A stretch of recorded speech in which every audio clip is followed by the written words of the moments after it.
I'm going to now pass on the floor to John Hewson, who is going to say a few words about the days that we've had the privilege of hearing all these speakers, and who is going to introduce the purpose of the plenary.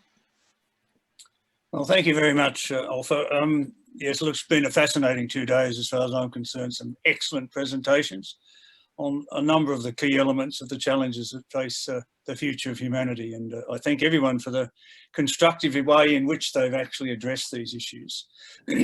Our focus, we hoped, out of this conference, it's hard to come up with a definitive set of conclusions because so many of the issues are still subject to debate. But we wanted to propose the idea of an open letter to governments and the people of the earth, challenging them to focus on the significance of these 10 mega threats, these existential risks to the future of humanity. And I think if we can put that letter, we have a draft of that letter, which some of us have already signed, up for people to have a look at. We, the undersigned, call on governments, institutions, corporations and people of the planet to develop a clear plan and a pathway for human survival. We recognise that humanity faces the greatest emergency of our existence, a crisis far deeper and more complex than many yet recognise.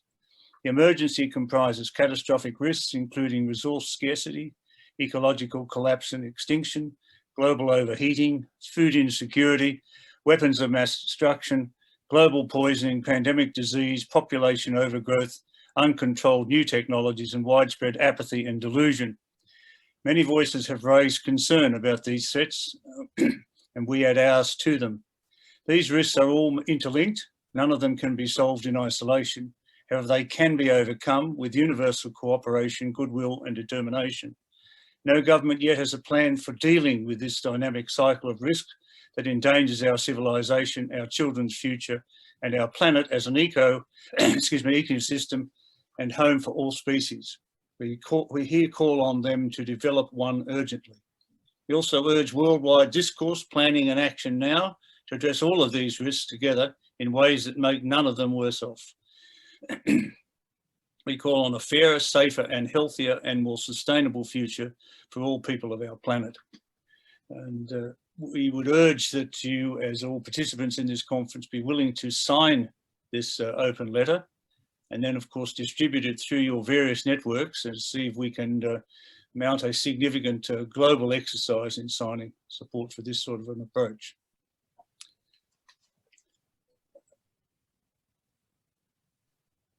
Thank you, John. And I'd like to just point everybody's attention to the fact that the portion of our speakers have already signed this letter, and that we would very much like as many people as possible to sign the letter. We will also post the letter on petition websites so that you can treat it like a petition, share it with your network and with the people you know, and let's spread awareness about the message that we wanted to pass along today so that it spreads far and wide. So I think, thank you, John, for your remarks. I think Paul Ehrlich also wanted to say a few words at this point. So Paul, if you'd like to take over, let me see where you are. Here you are. Oh. Yeah, can you hear me now? We can hear you, thank you. I see.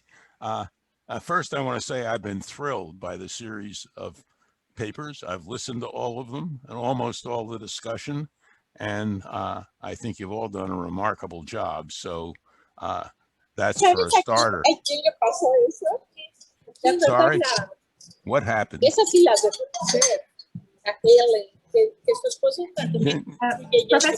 Ceballos,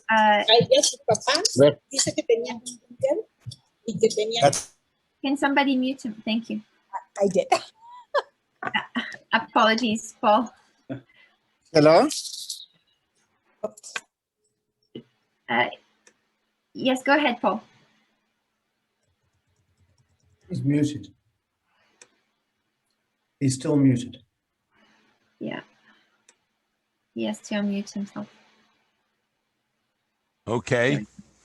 Yes. I don't know why it muted again. Let me say that two main or several main points I'd like everybody to keep in mind. Issues were raised about how we are going to deal with bringing the poor out of poverty, which all of us think is a really critical thing. It doesn't necessarily mean bringing everybody on the planet to the current Los Angeles lifestyle, but it means taking several billion people and giving them more consumption rather than less consumption. And often, of course, the economists say we do this with growth. Growth is the disease, not the cure. We have to do that with redistribution, changing our values. A lot of us learning, as Leilani pointed out very nicely, to live very different lives, even more different perhaps than even she is thinking about. Because the main cure, if we're ever going to get it, has got to be shrinkage of the human enterprise as a whole.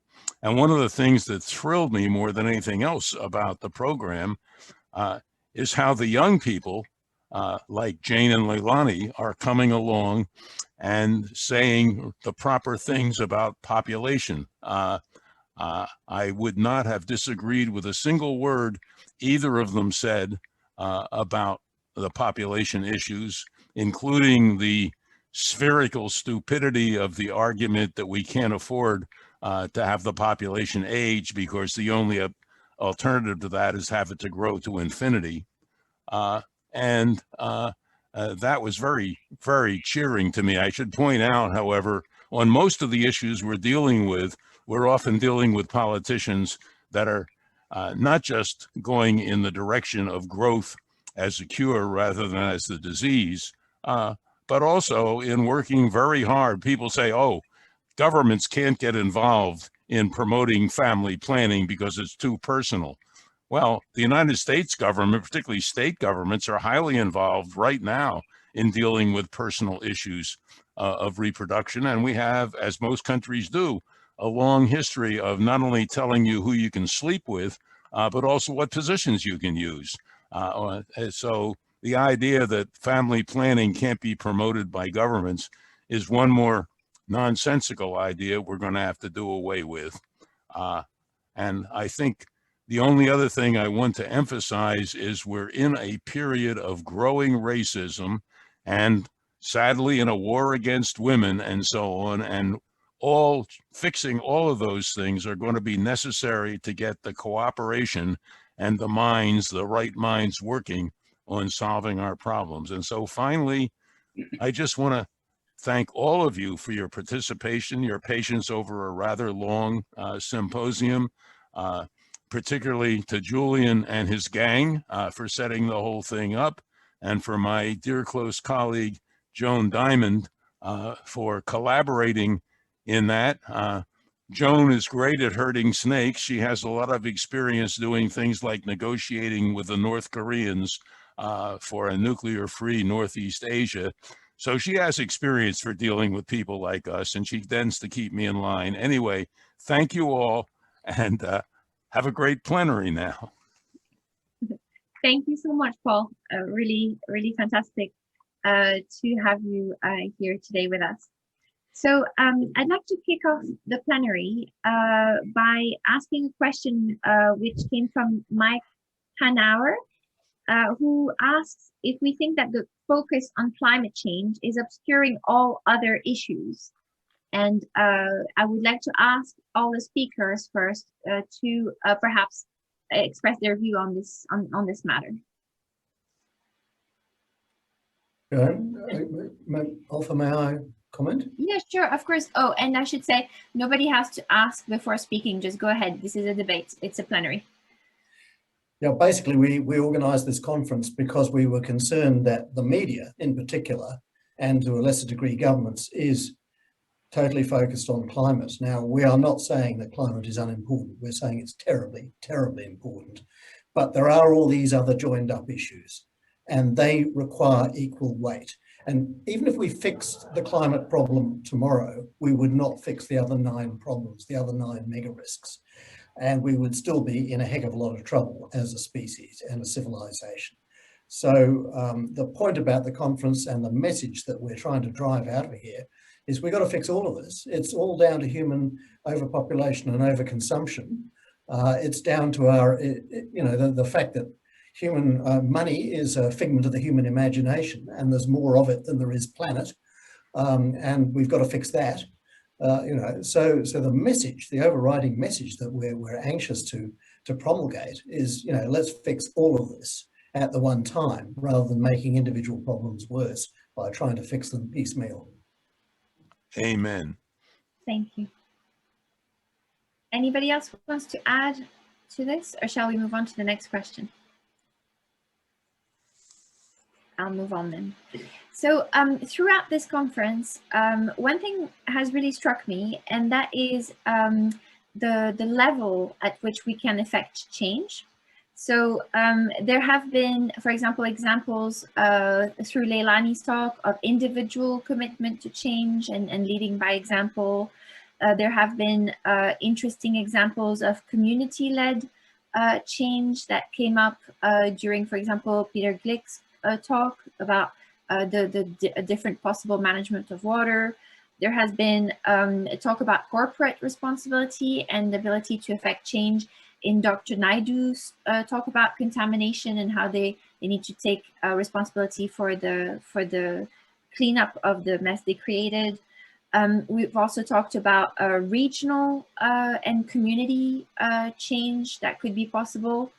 For example, when the Paris Agreement, the US decided to leave the Paris Agreement, California signed it, or cities started to sign it. So maybe there's also a regional level at which we can effect change. And then there's also in Laurie Langburn's talk, the notion of the necessity to start limiting the power of transnational, multinational corporations. So, and this is hard to do at nation state level. So we would need to have global systems for change in order to make a significant difference to the way things are going. So I'd like to ask our speakers if they have an opinion about what is our best bet to affect real and lasting change. Which level of change is the one that is most effective?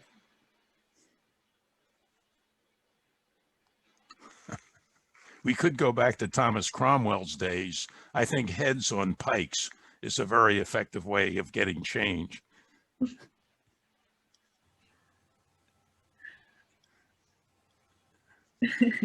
Okay, maybe let's not leave it at that. Otherwise, we'll get a really bad reputation for this. If no one's going to volunteer, I'm a journalist and a newspaper editor, and I tell you, the way you change things is by changing the minds of the people. They are the people who can change the governments. They are the people who make decisions every day about what food to buy, what clothing to buy, what sort of housing to have, what kind of a car you drive. This has got to be driven bottom up by the people of the earth. So this is a job, we've got to reach everybody. For the first time in human history, we have the means to reach everybody. That is the internet and social media. For the first time ever, we can have a conversation around the entire planet. It may be a bit raggedy, that conversation, but for the first time we're talking to it. For the first time since we left Africa, basically we've been able to talk to ourselves, to think as a species, to address problems that affect us as a species. So it's a very exciting time.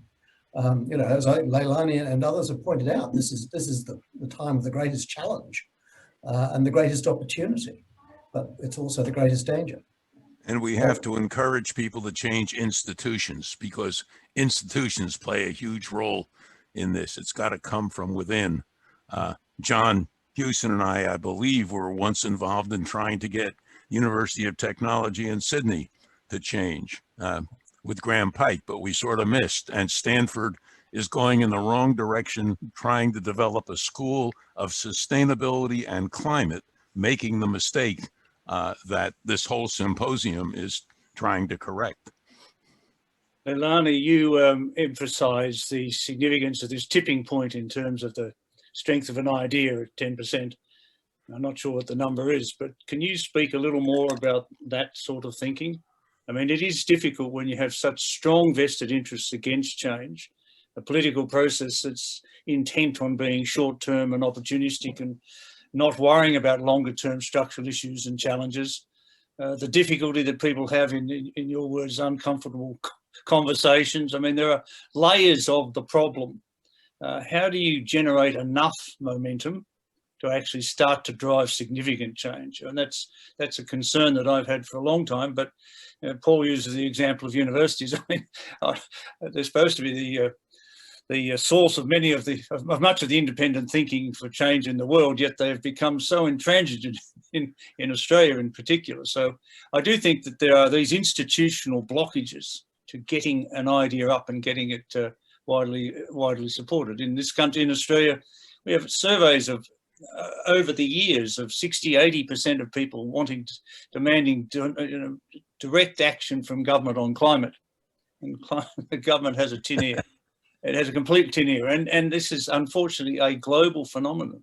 The momentum has not been there. Even the Paris Accord, 195 countries sign up to an agreement which, if implemented, would still have us warming at about 3 or 4 degrees in the course of this century. So there's an intransigence in the system. It's in individuals, it's in institutions, it's in governments. How do we get to that critical tipping point? Yeah, I mean, if you read the study, and I think it looks like somebody just dropped the 10% tipping point study into the chat there. It's very interesting, and it's all about, personal conversations and having someone sort of challenge what your idea is, and then if a second person challenges it, it made people to start reconsidering their preconceived ideas. The problem I think we have now, and as amazing as social media is that we can all connect with each other and all these ideas can be shared, it's also a big problem in that misinformation is being spread. So there's a great documentary that came out earlier, I think last year, actually, called The Social Dilemma, that is showing how these crazy conspiracy theories and misinformation can spread, faster than the facts. And, I see that as a big problem. And I think that's something that the big tech companies have to address, because if if Facebook is allowing misinformation to be spread like wildfire and they've got billions of people on their platform, then this 10% tipping point that we're talking about, that in the situation from the study, was a positive thing, it can also be a tipping point for ideas that are completely false. And how we control that and how we're able to get the tech companies to start taking down misinformation is, I think, one of our biggest challenges. I think, there's so many great things about the world being connected in this way, but now we're starting to see the more dangerous side of that, and deep fakes being able to be made where you can make it look like somebody is saying something that they're not actually saying. And this misinformation that is being spread about COVID and all kinds of other things, it's a pretty scary time. So I don't know what the answer is to that, but I feel like it's somewhere in these tech companies that have these large social media platforms with billions of users. They have to take some sort of responsibility for allowing misinformation to be spread. It used to be a function of government, but the problem there is who chooses the information and who says what's correct. And it really, that has to be broadly spread. And for a long time, it was in some countries, because there were just a few major media outlets, and they had certain rules about opposing views and giving time for opposing views and so on. Now you can tune into your nut channel and find out all about Hillary Clinton tearing the faces off of the children she's eating and using them as masks. And there are people in the United States Congress who say things like that. I actually have read something really interesting about the rise of these extreme governments, such as Trump's government or Bolsonaro. And what I read about it is that it was in fact the first symptom of the climate emergency that we're living through, and that essentially the fact that resources are starting to become scarcer means that countries are going to start pulling the blankets towards themselves. And this whole start of ideologies like America First or Brexit are actually the first manifestation of the fact that we've entered the Anthropocene. So it could be that extreme right governments and these types of populist governments and authoritarian governments will become more and more common, because everybody's going to sort of adopt this lifeboat mentality of, you know, some of us need to survive. And so we'll just leave everybody else to drown, but we'll save our own. So that's, what does everybody think about this theory that I read about? Can I just, I like. Go ahead. Go ahead. Go ahead. Julian, go ahead. oh, okay. I'd like to just, I'm representing Ravi Naidu here because he had to dash out for a meeting. But basically, there's a thing that we're up against. The amount of neurotoxins, nerve poisons that are now being poured out by humanity around the world is damaging the brains of children in every society. And there is already quite good scientific evidence that the human IQ is falling by about 7 points a decade or something of that order, which is a very alarming thing. And this means that people, they're dumber now, basically, than they were, 10, 20, 30 years ago because of the level of brain damage that they've sustained. So there is a real dilemma here that we're becoming less and less actually able to understand the problems we face and less able to come up with solutions. However, let me say this also, because I've worried about these things for a long, long time. When you go into a market and you choose an apple, you try to choose an apple that looks wholesome and is not full of worms or perhaps overcoated in pesticide and things like that. You discriminate.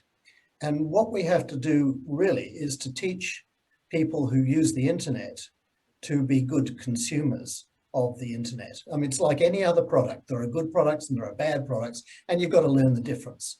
If you buy the bad products, then you deserve what you get. Basically, we do have to teach our children to learn to tell the difference between truth and bullshit on the internet. And I think that's a very important thing. Otherwise, we're not going to have an informed democracy, with the brain power to distinguish between a fascist regime and a loving democracy. Professor Ceballos, I think you wanted to say something as well. Professor Ceballos? Yes. We have been discussing here that what is the problem and that we are not being so effective on publicizing this. And let me tell you that we have organized a counteractive, a really strong new movement charity called People versus Extinction. And this is related only to the extinction process. We are going to try to raise $1 billion in the next 4 years. And we're going to try to reach between 4 and 5 billion people so they understand what is at stake by losing the species. So in other words, I have seen that we complain about the governments, about the social media, but unless we organize the movements and we really push them and we are the machinery of change, it won't change. I have been listening all our complaints, right complaints in the last 20 years, but unless we do the change, unless we do the platforms to push to the right direction, this won't happen. The governments don't have any incentives. The corporates don't have incentives. The public don't understand. So I hope People versus Extinction, we manage to launch it properly, and it will be an example of how taking the advocacy to do this at the proper level, $1 billion, 4 billion people or 5 billion people in the next 5 to 6 years is the kind of thing that we need to do. I have lost completely faith on governments to do what they have to do. But I think using the internet, using the power that we have in terms of the facts, the solutions, and so on, is one way to go. Thank you. If I may add to that, Professor, I am regular 20-year-old in California who spends much of her time on the internet. And I've noticed that a lot of what influences my mind is the media that I consume, is the people that I watch on YouTube, the advertisements that come in between them, and thinking about these big, grandiose issues that we have is really hard for me to wrap my brain around. And with other big issues, I've seen them effectively condensed and delivered in media platforms that have brought in my interest. For example, I don't like history, but I watch an entire YouTube channel that it just does wonderful, interesting videos on history. So I think, I can't remember who was talking about it in yesterday's forums, but whoever said we need to change the narrative is just speaking to directors and advertisers and just learning how to get these very difficult to understand scientific ideas and turn them into something that everyone can understand and then also be interested in is, I think, one of the most important things that we can do. And even with all the, or one of the examples I have, even in military wars, the first thing that you try to do is you try to knock out communication. And I think that if we can effectively communicate our ideas to everybody,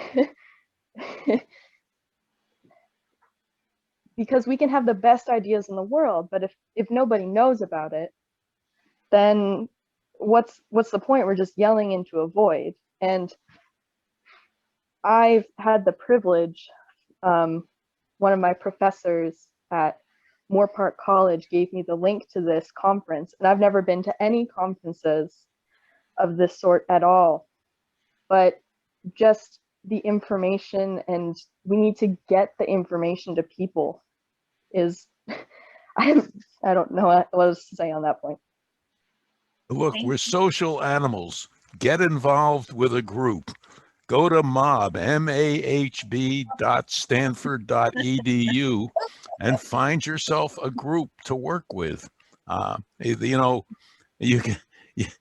all of us are parts of gangs, and scientists on this program are all the same in the sense that they have close colleagues that they work with, so that you're not facing these horrendous problems without, you know, intellectual support from your friends. And you can find that support, and you're the generation that's going to have to do it. Us old farts, we're on our way out, and we've left you a disaster. So get your friends organized, join the mob, get going.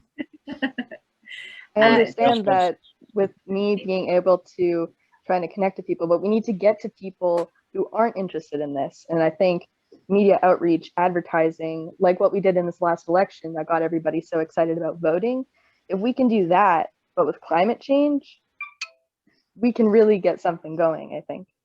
Agree. Like the issues that we're talking about needs a really good PR and media firm that helps put out really great, concise, short videos that are in layman's terms that will bring in people that aren't necessarily seeking this out, but we market it and we produce it in a way that it sucks people in with interest. I completely agree with your point. I feel like a lot of the environmental community, like, we're not the greatest at marketing. And I want to pull out something that you said, Shailene, that was really interesting to me, that has come up in a lot of the talks yesterday and today. The person who mentioned that we should go to reach the greater public through soap operas was actually Paul. I don't know if you noticed, but Sumia, the person from the WHO, also said that we needed to change behaviors and that we needed to go beyond just having scientists talk about the scientific issues, and also address the fact that we're social creatures, and that our changes in behavior need to go through a different approach. And I know that Leilani has been trying to shift public opinion through her actions and her influence and her documentaries. And I can't remember off the top of my head, but there were a lot of speakers today who and yesterday who said the same thing. So we're all conscious about this, and the change in narrative is what will trigger the change in behavior and the change in systems. Jeff Holland in the chat says, quotes Jane Goodall, the lady who worked with gorillas in the mist. Chimpanzees. Chimps. Sorry? Chimpanzees. Sorry. And essentially what she was saying is that if you want to facilitate change, you have to get to the heart. You do that with stories. And yesterday we mentioned Yuval Noah Harari. If you haven't read his book called Sapiens, I highly recommend it. He actually, the whole book makes the case that human change is triggered by the stories we tell ourselves about ourselves. And so I think this is the right direction probably for change, is to change our narrative, to change the stories that we tell ourselves about how we're going to get better. I personally try to do that through novels. So when I started thinking about how to reach the greater public and pass this scientific information to them, I thought the best way would be to go reach them where they are. And usually people are immersed in the world of stories. So we're always watching TV, we're always reading books, we're very interested in gossip about our neighbors. A lot of the information we absorb is through stories. So I thought it would be a good thing to try and pass on the information about environmental catastrophe and overpopulation and nuclear disaster and pandemics through novels, and that's what I do personally. Can I commend Olfa and Leilani, because this is how you reach humanity, through its emotions. Unfortunately, not through its hard-headed thinking mechanism. It's through the stories that appeal to the heart. And behind me, that is Kiribati. It's 2 meters above sea level. That society is gone. You know, the salt is already into their very little farmland. 10, 15 years, they're going to have to actually abandon the place. It is stories like this that we need to tell, so that other societies around the world, whether you're New York or Shanghai or whatever, you realize that you too are on a short fuse, and you better start rethinking what is going to happen. But I think the answer to this is we need women in charge of the world, because women think like that. Men, you know, we're mechanical blokes. We like thinking about machines and weapons and chemicals and stuff like that. You know, that thinking is gone. That's caveman thinking. We need women to lead us to the place of safety. If women are not in charge of humanity, you know, within 15, 20 years, humanity hasn't got much of a future, in my opinion. So over to you, girls. Although I really appreciate your comment, Julian, I think we'll need everyone because if we don't get everybody on board, we're all going to sink. So I'd like to orient the conversation now a little bit on the purpose of this conference. So compared to other conferences, the difference and the unique aspect of this one is that we are endeavoring to show the interconnectedness of these issues. Not only at the problem level, but also at the solution level. So if we start with the problem level, can you think of ways that these different issues that we went over during the 2 days connect to each other? We've seen, for example, links being made in the talks between AI and nuclear weapons, and the drones that are going to be able to make a decision of life and death without human intervention that could trigger a nuclear war, for example. We've seen the links between climate change and water shortages that were really clear between Professor Stephan's talk and Professor Glick's talk. Are there other links that jumped out at you that would help us understand how interconnected these 10 issues are? And you don't have to raise your hand, just unmute yourself. Professor Glickson, for example.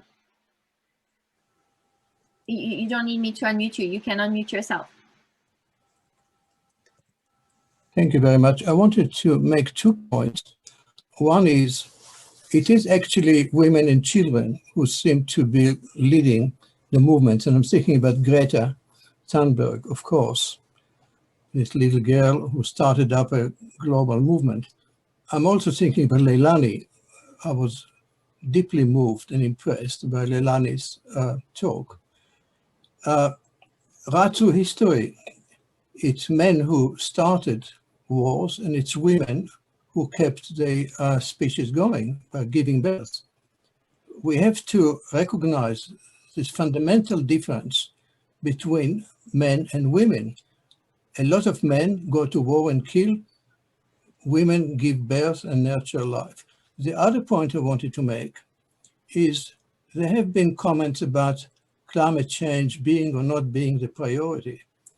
The analogy is a patient in a hospital bed running out of oxygen, and if you try to ask that patient what other issues they have, economic, political, racial, and all the rest of it, they could hardly answer. They mainly need oxygen. Climate change is going to reduce the oxygen in the atmosphere and raise temperatures to a level in which we will not be able to exist. There are some people who don't quite get the science, but the science means that we are now on the track towards an Earth overtaken by fires. We had it in Australia, you had it in California, and you had it in other parts of the world. Fire is going to take over if we get to 3 and 4 degrees and so on. So the climate is something which will allow us to survive longer and perhaps do some repair to our destructive way of life. But without it, I don't know. The only other point is the nuclear, of course, and Tilman Rafis talks about it already. Thank you very much. Thank you. So what connections can we see between the issues? Anybody else would like to comment?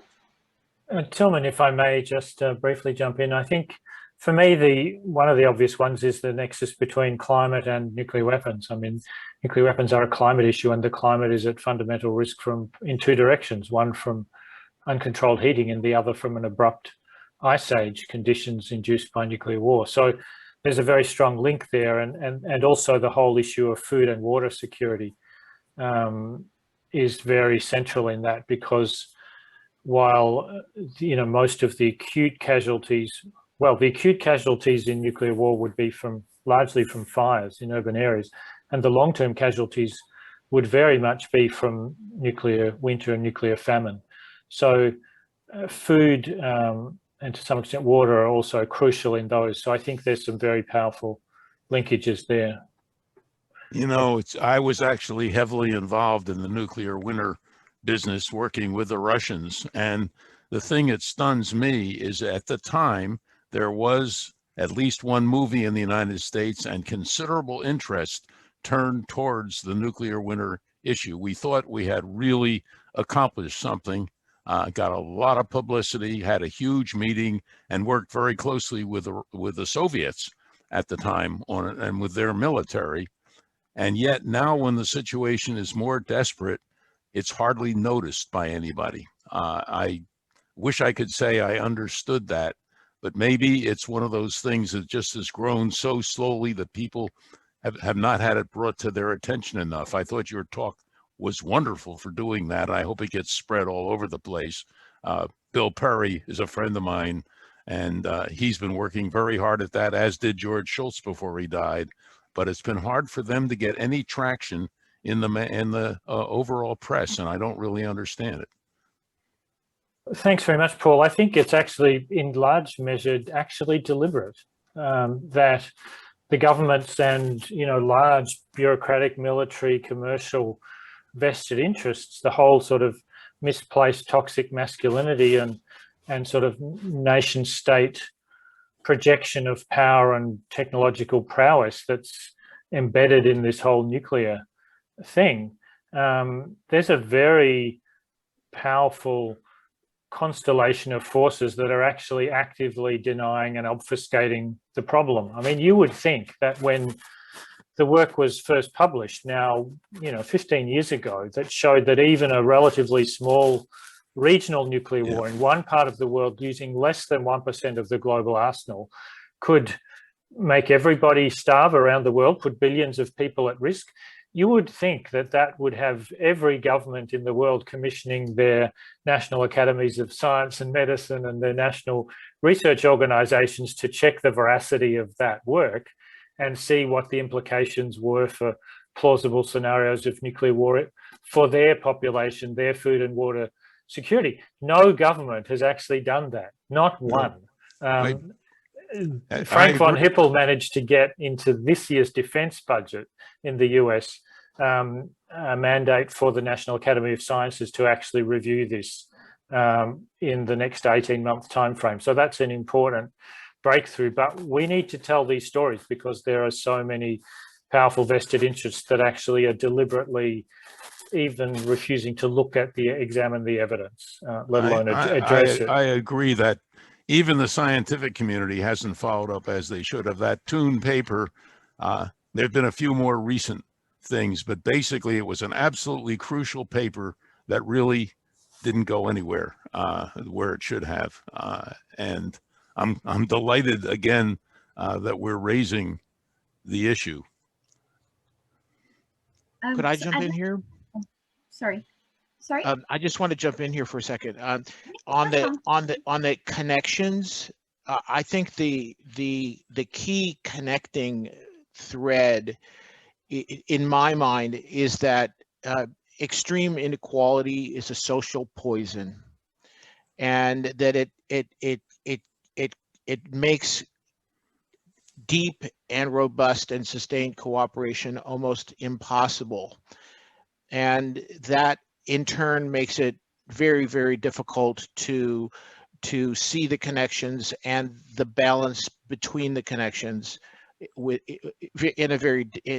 a sustained and strategic way, extremely difficult. So my hope, to return to the question of, is climate getting too much attention? My hope would be that precisely because climate is on a clock that matters right now in terms of like 2030 targets and so on and so forth, that it might be a catalytic event that could conceivably entrain a lot of the other issues. This is not true, I think, of the nuclear issue. The nuclear issue is in a class by itself. And one of the great things about this little conference was the focus on weapons and the lucidity of that presentation. I'll stop. Thank you, Tom. And Jane, I believe you want to say something. Yeah, I wanted to respond to Andrew's comments earlier on, because it brought up an issue to me that I often have trouble with, and that is people's tendency to want to have a single metric, an alternative to GDP, or, the global footprint to estimate the impact of each person on the environment. And a very important concept that most people don't understand is the law of the minimum, which says that there's no point aggregating all the things that are important. The one that's going to break us, is the one that is most critical at a particular point. And the point of this is that we need to work on all of the planetary boundaries, not just the 9 that are in the diagram from Rockstrom and Steffen, but within each of those, there are multiple strands that are all equally vital for the survival of human civilization. And that might seem disempowering because there are so many things to do, but it's also empowering that each of us can do something really constructive and can influence our societies by bringing those things into the foreground. And I think this conference has been really good in highlighting so many strands that are all individually vitally important We can't afford to ignore any of them. And it really makes no sense to rank them and to say, oh, well, climate change is most urgent, so that's what we focus on for the next 10 years. Because in 10 years' time, it'll be too late for a whole lot of those other issues. You know, we have to have many balls in the air at one time in order to achieve a safe future for ourselves and for other species. Thank you, Jane. And that's actually a perfect segue into the next question that I want to ask you all, which is, how are the solutions interconnected? So one of the points that Julian and the other organizers of this conference have made is that not only are the issues interconnected, but the solutions to these issues must also be interconnected, lest we put in place a solution for one issue and then end up making another issue worse. So what is the opinion of the group on how we could make sure that the solutions that we put in place are also interconnected, and that they solve multiple problems with one or two different policies, for example? Well, equity is the main solution in my view, and it means not just equity in the usual thought about how we treat minorities and so on, but power equity. If you've got to look at where the power is, where you want the power to be, and try and change that. If you look at reducing the scale of the human enterprise, the need to do it, and where the power that is fighting that sort of thing is, then you'll see the interconnection between all of these things. They're all tightly interconnected. End of sermon. Anybody else has ideas about what solutions could solve more than one problem? Please, you don't need to raise your hand. Just go ahead and unmute yourselves. I only thought of that this morning or last Hi, night. can I respond to Paul that he's put his money on the changing the power structure of society, and I think one way of doing that is getting corporations to walk their talk they're now doing in the United States of benefiting all their stakeholders. And I'm suggesting this could be facilitated by governments giving a tax incentives for those corporations that change their corporate constitutions that automatically transfers the ownership from the investors to their stakeholders over the life of a patent. And that way, and the tax incentive would create a fiduciary duty for the institutional investors to vote to change of that of the change in the corporate constitution, because they'd get a bigger profit quicker with less risk by giving up ownership and endowing it with the masses of people to democratize capitalism, to enrich democracy from the bottom up, as Julian says, and to manage the complexity of all the threats to humanity. You need to amplify the complexity from the bottom up, and corporations converting them to promoting the common good. You meet the Eleanor Ostrom's criteria for avoiding the tragedy of the commons, and the solution, as she said in her Nobel Prize speech, does not depend upon the state, and it doesn't depend on hierarchies. It depends on what she calls polycentric governance, which is distributed power from the bottom up with the masses of people who have the self-interest to, and the ability and capabilities and incentive to solve multiple problems from the bottom up. So that's my sort of silver bullet approach to try and answer your question. Thank you. Fantastic. Anybody else would like to say something about the interconnectedness of solutions? Yeah, I just wanted to say that people often underestimate the influence of population growth on generating inequality.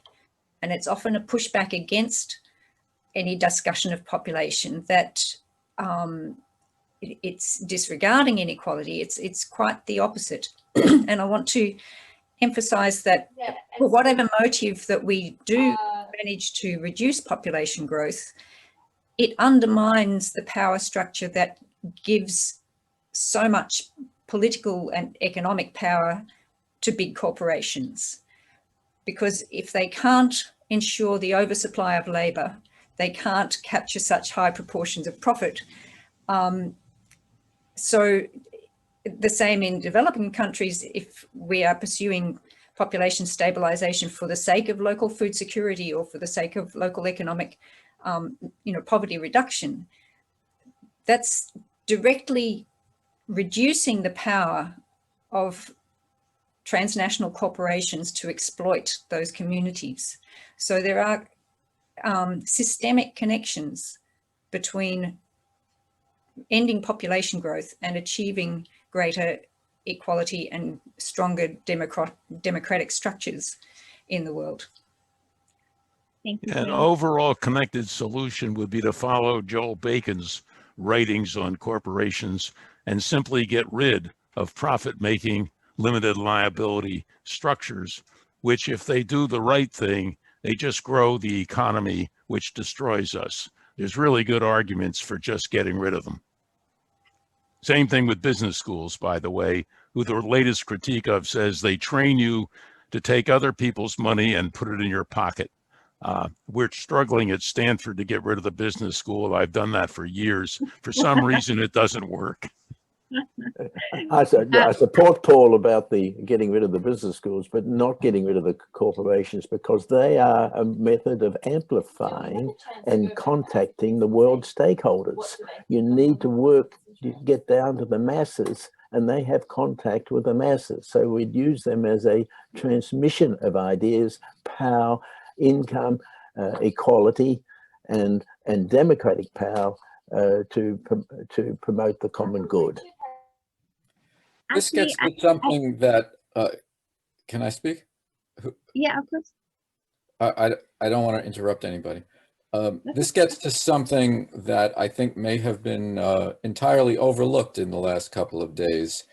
I think what we've been hearing about corporations in the last couple of comments indicates that they could serve the greater good, or they could undermine the greater good, as they've been doing. And any institution delivers on its values. And our values come from the story that we tell about who we are, as has also been mentioned. But I've been doing a lot of reading recently about religious and religious/philosophical views of where we are, who we are, why we're here. And very briefly, there are three major ones: the indigenous views, in which the entire world is seen as a spiritual place of mystical existence and complete connection. Eastern philosophies that emphasize the need to balance and harmonize everything in the world. And then the Western view from the Greek and Abrahamic traditions, which takes God, makes God a single thing, takes God away from the world, makes the world an unsacred place, and has catastrophic consequences. There are billions of people who believe one or the other of these narratives. Unfortunately, the most destructive one is the one that gained the most ascendance, but that's a huge source of storytelling and perspective setting that I don't think we have seen discussed here, and maybe something to think about. I've been thinking about that recently for a book that I'm working on. Well, I'd support that view, because if you believe in one God, you believe in command control hierarchies, which are destroying the planet. And this mindset, and that's the problem of business schools. They only teach command and control hierarchies, the implicit assumption of schools of administration and public policy. They don't, I don't know of any university that now teaches bottom-up governance, like Eleanor Ostrom says can resolve the tragedy of the local commons and can be applied to solve the tragedy of the global commons. And that's why I support Paul's idea. You need to get rid of business schools or teach them. They've got to learn from their science disciplines of how to make self-regulating, self-governing automobiles. We need to have self-governing, self-regulating social societies, which Australian Aborigines have done for 65,000 years. They can teach us how the practice of self-governance, of looking after the environment and stewardship, because they see themselves as being of the environment. They don't have the words like ownership because they see the environment possesses them. It's the opposite way of thinking. We don't even have, as Al Gore says, we don't even have the words to describe sustainable relationships. We've invented new words of social constructs like economic value, hierarchies, cost and prices, which are relevant to sustainability. So that's my bit. Well, they're the sustainable society we have. They've lasted for 60,000 years. We barely got. They're the role model. We should learn from them. Exactly. They've got the practice. Thank you. If I could just offer a perspective on what we're dealing with here. I mean, basically, in surviving the 21st century, I said there are 4 huge mass delusions. The first one is money, which is a figment of our imagination, doesn't exist. The second one is religion. The third one is politics. And the fourth one is the human narrative, or the stories that we tell about ourselves. Now, if we can fix all of those to reflect the changes that we've identified at this conference and in many other fora, then I think, you know, we're heading in the right direction.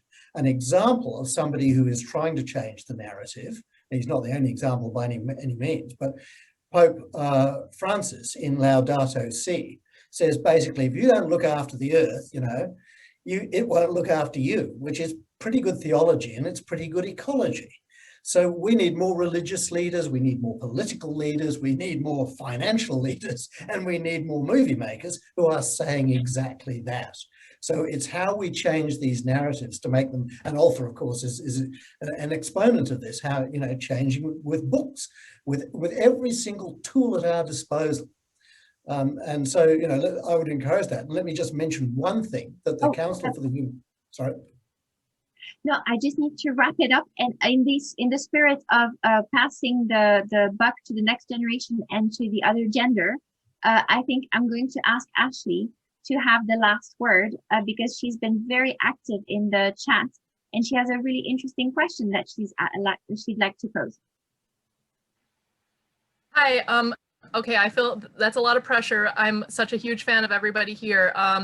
I just want to briefly say, I think that the world that I'm in, I left academia, I have a PhD in sociology, and now I'm in the world of practice, and I'm basically surrounded by people doing unbelievable things, relocalizing economies, reimagining agricultural systems, reimagining how to organize cooperation through things like schooling co-ops or reimagining transportation, all of these things.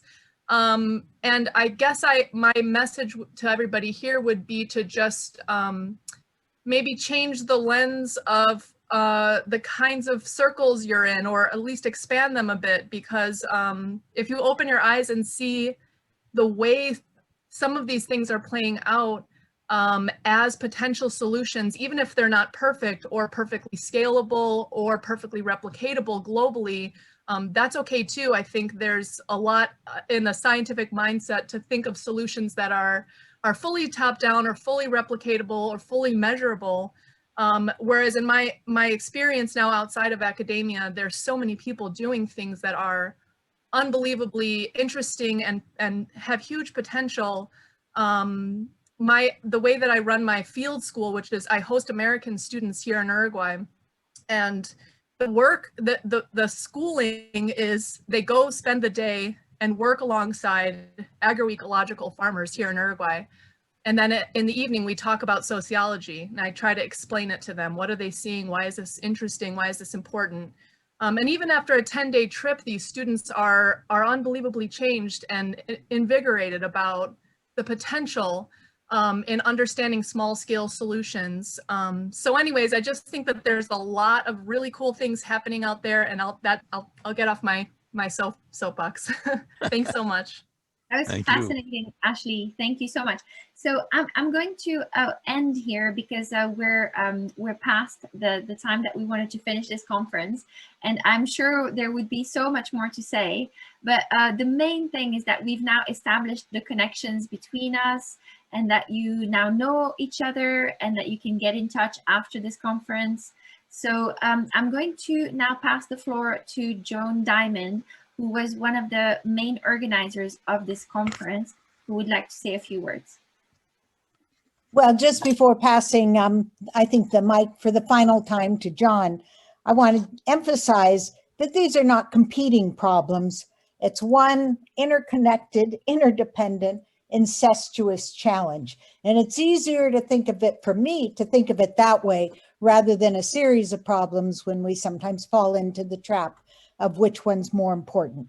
But what I really want to say is, first of all, thank you to the speakers for the incredible amount of time you put into your talks, for being here, for the focus.